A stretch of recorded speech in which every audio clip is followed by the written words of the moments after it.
Info کے ناظرین السلام علیکم۔ آج کی ویڈیو میں آپ کو بتائیں گے کہ خلافت عثمانیہ کی بحالی کے امکانات روشن ہونے لگے۔ مسلمانوں کو ان کا کھویا ہوا مقام دوبارہ ملنے کے لیے امیدیں بڑھ گئیں۔ امریکہ، یورپ اور اسرائیل پر قہر نازل ہو پڑا۔ منگولوں اور صلیبیوں کی روحیں خوف کے مارے بے چین۔ مسلمانوں کے خلاف بنائے گئے گٹھ جوڑ کو مزید مضبوط بنا لیا۔ ترکی کو خلافت سے دور رکھنے کے حوالے سے یورپ نے اہم منصوبہ بنا لیا۔ امت مسلمہ کے مضبوط ترین لیڈر طیب اردوان پر نظریں جم گئیں۔ ویڈیو میں آپ کو یہ بھی بتائیں گے کہ نریندر مودی نے مسلمانوں پر اب کون سی نئی قیامت ڈھا دی ہے۔ ویڈیو میں آگے بڑھنے سے پہلے نئے آنے والے دوستوں سے گزارش ہے کہ چینل کو سبسکرائب کر لیں اور گھنٹی کے نشان کو ضرور دبائیں۔ ویڈیو کو واٹس ایپ گروپس اور فیس بک پر ضرور شیئر کر دیں۔ ناظرین کرام، اس ویڈیو میں آپ کو بتائیں گے کہ ترکی میں خلافت عثمانیہ کو ختم کرتے ہوئے کون سا معاہدہ ہوا تھا۔ اب اس معاہدے کو ختم ہونے میں کتنے سال باقی رہ گئے ہیں۔ ارطغرل غازی کی سلطنت کا آخری خلیفہ کون تھا اور اس کا اقتدار کیسے ختم ہوا۔ اور اس ویڈیو میں آپ کو اس چیز سے بھی آگاہ کریں گے کہ ترک صدر حقیقت میں دوبارہ سے خلافت کو بحال کرنے کے لیے سنجیدہ کیوں ہو گئے ہیں۔ دوسری جنگ عظیم کے بعد سلطنت عثمانیہ کو تحلیل کر دیا گیا تھا۔ مغرب کی جانب سے پیدا کردہ حالات کی وجہ سے جدید جمہوری ترکی کے بانی کمال اتا ترک نے مغربی طاقتوں سے 1923 میں ایک معاہدہ لوزان پر دستخط کیے تھے۔ اس معاہدے کی روح کی بدولت خلافت عثمانیہ ختم کر دی گئی تھی اور ترکی نے 3 برے اعظموں میں موجود خلافت کے اساسوں سے بھی دستبرداری اختیار کر لی تھی۔ معاہدہ لوزان 100 سال پر محیط تھا، جو حقیقت میں ترک عوام اور مسلمانوں کے خلاف مغرب کا ایسا پھندا تھا جس نے ترکی کے ہاتھ پاؤں کو باندھ کر کسی کام کا نہ چھوڑا۔ اب 2023 میں اس معاہدے کی مدت پوری ہونے کے بعد یہ غیر مؤثر ہو جائے گا۔ ناظرین کرام، معاہدہ لوزان جنگ عظیم کے فاتح قوتوں کے درمیان طے ہوا تھا۔ اس وقت صورتحال یہ تھی کہ فاتح قوتوں نے ترکی کے بہت سارے حصوں پر قبضہ کر لیا تھا۔ ان قوتوں میں سے برطانیہ نے بہت ہی ظالمانہ اور خطرناک شرائط معاہدہ لوزان میں شامل کروائی تھیں، جن کی وجہ سے ترکی کے ایک طرح ہاتھ پاؤں کو زنجیروں میں جکڑ دیا گیا تھا اور ترکی بے بس ہو گیا تھا۔ اس معاہدے پر عمل درآمد کے لیے ترکی کو بہت سی چیزوں کا پابند کیا گیا تھا۔ اس وقت معاہدہ لوزان میں بہت سی شرائط رکھی گئی تھیں۔ معاہدے کی روح سے خلافت کا راج ختم ہوا اور سلطان کو ان کے خاندان سمیت جلا وطن کر دیا گیا تھا۔ خلافت کی تمام چیزوں کو ضبط کر لیا گیا تھا، جن میں سلطان کی ذاتی املاک بھی شامل تھیں، جبکہ ترکی کو ایک سیکولر ریاست قرار دیتے ہوئے دین اسلام اور خلافت سے تعلق پر قدغن لگا دی گئی اور اس کا باقاعدہ طور پر اعلان کر دیا گیا۔ اس معاہدے میں یہ بھی تھا کہ ترکی اپنی پیٹرول کی ضروریات کو پورا کرنے کے لیے نہ اپنی سرزمین پر اور نہ ہی کسی اور ملک میں ڈرلنگ کر سکے گا اور اپنی ضروریات کا سارا تیل باہر کے ملکوں سے لے گا۔ معاہدے کے تحت باسفورس عالمی سمندر ہوگا اور یہاں سے گزرنے والے کسی بھی ملک کے بحری جہاز سے ترکی کوئی ٹیکس وصول نہیں کرے گا۔ باسفورس سمندر کو تجارتی لحاظ سے بہت اہمیت حاصل ہے اور اس کو سوئز کینال کا ہم پلہ سمجھا جاتا ہے، کیونکہ یہ سمندر اپنی لوکیشن کی وجہ سے خاصا اہمیت کا حامل ہے۔ اس لیے تو معاہدے میں یہ شرائط رکھی گئی تھی کہ باسفورس سمندر سے گزرنے والے کسی بحری جہاز سے کوئی ٹیکس وصول نہیں کیا جائے گا۔ 2023 میں معاہدہ ختم ہونے کے بعد ترکی ایک نیا مقام حاصل کرنے میں کامیاب ہو جائے گا۔ ترکی کے عوام ایک بار پھر ترکی کے نظام کو خلافت کے نظام کی طرح کا دیکھنا چاہتے ہیں، جس طرح آج سے 100 سال پہلے تھا۔ ترک صدر متعدد بار اعلان کر چکے ہیں کہ 2023 کے بعد ترکی وہ ترکی نہیں ہوگا جس کو یورپ کا بیمار مرد کہا جاتا تھا، بلکہ ہم اپنی زمین سے تیل بھی نکالیں گے، ایک نئی نہر بھی بنائیں گے جو بحر اسود اور مراما کو باہم ملا کر مربوط کر دے گی۔ اس کے بعد ترکی یہاں سے گزرنے والے ہر بحری جہاز سے ٹیکس لیا کرے گا۔ ناظرین کرام، ایک جانب معاہدہ لوزان ختم ہونے کے قریب ہے اور دوسری جانب ترکی کے عوام میں خلافت کی بحالی کی تحریک روز بہ روز زور پکڑتی جا رہی ہے۔ اس لیے امریکہ، یورپ اور اسرائیل پر خوف کے بادل منڈلانے لگے ہیں۔ اگر ترکوں نے دوبارہ خلافت کو بحال کر دیا تو پوری دنیا میں ایک بار پھر مسلمان طاقت میں آ جائیں گے۔ ناظرین کرام، ان سازشوں کے ذریعے یہودیوں نے ترکی میں خلافت عثمانیہ کو ختم کروایا۔ اور اس کے آخری خلیفہ کون تھے؟ خلافت عثمانیہ کے آخری اور مضبوط خلیفہ عبدالحمید ثانی تھے۔ خلیفہ عبدالحمید ثانی 31 ستمبر 1842 کو استنبول میں پیدا ہوئے۔ ان کے والد عبدالمجید اول خلافت عثمانیہ کے 31ویں خلیفہ تھے۔ 31 اگست 1876 میں صرف 34 سال کی عمر میں خلیفہ عبدالحمید ثانی خلافت عثمانیہ کے 34ویں اور خلافت کے آخری مضبوط ترین خلیفہ بنے۔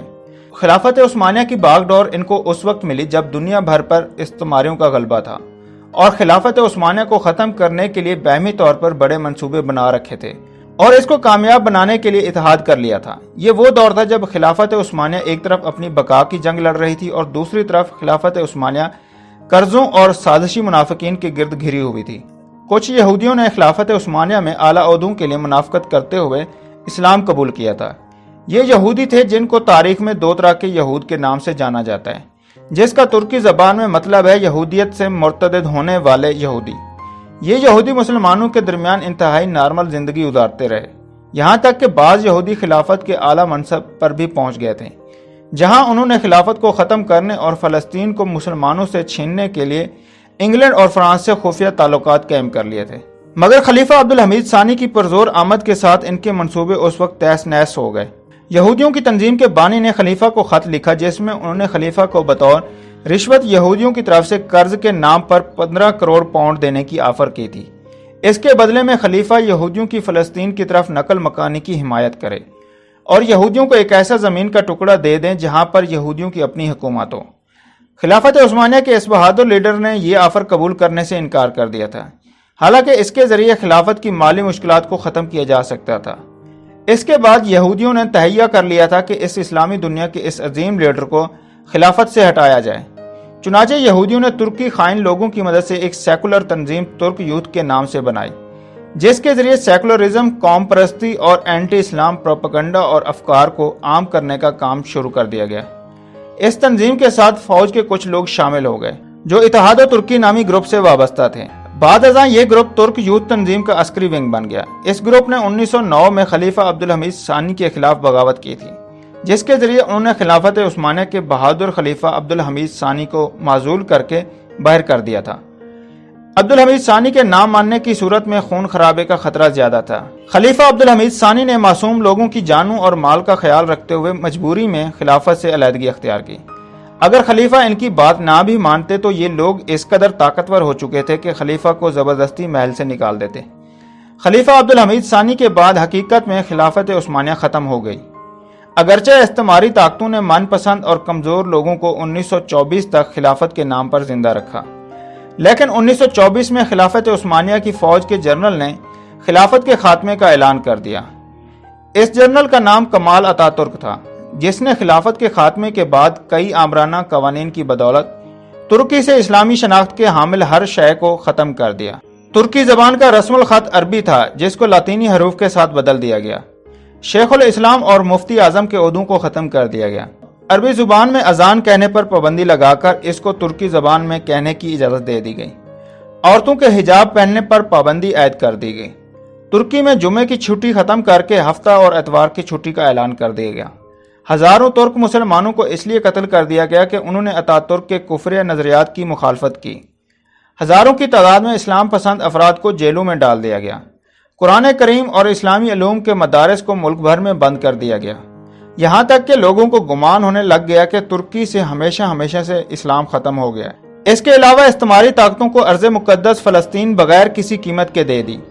خلافت عثمانیہ کے خاتمے کے 100 سال بعد ترکی ایک بار پھر اسلام کا قلعہ بنتا جا رہا ہے۔ دوسری جانب مودی سرکار نے بھارت میں مسلمانوں پر زمین تنگ کی ہوئی ہے۔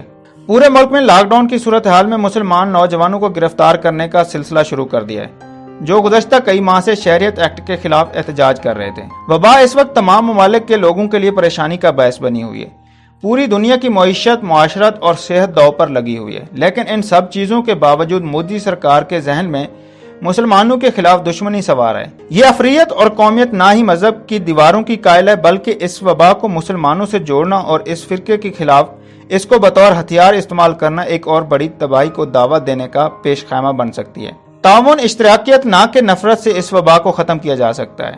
گزشتہ دنوں میڈیا نے عالمی وبا کے پھیلاؤ کے پیش نظر بستی نظام الدین میں واقع تبلیغی جماعت کے مرکز اور ان کے ممبران کو کٹہرے میں لا کر کھڑا کر دیا، تو دلی میں موجود کالونی جس میں میڈیا کے افراد زیادہ تر رہتے ہیں، رہائشی سوسائٹی کے سیکرٹری نے واٹس ایپ پر پیغام دیا کہ سبزی فروش، پلمبر اور دیگر ایسے افراد کا داخلہ بند کر دیا گیا۔ لیکن سیکرٹری نے مسلمانوں کا نام تو نہیں لیا، مگر بعد میں انکشاف ہوا جن افراد کا داخلہ بند کر دیا گیا ہے سبھی مسلمان تھے۔ پاس کی سوسائٹیوں میں مسلمان چوکیداروں کی بھی چھٹی کروا دی گئی۔ دلی کے نوائی علاقے سے ایک خبر آئی کہ وہاں کی کالونی کی ایسوسی ایشن نے سختی سے منع کر دیا کہ کسی کام کرنے والے مسلمان اور مہمان کو گھر نہ آنے دیا جائے۔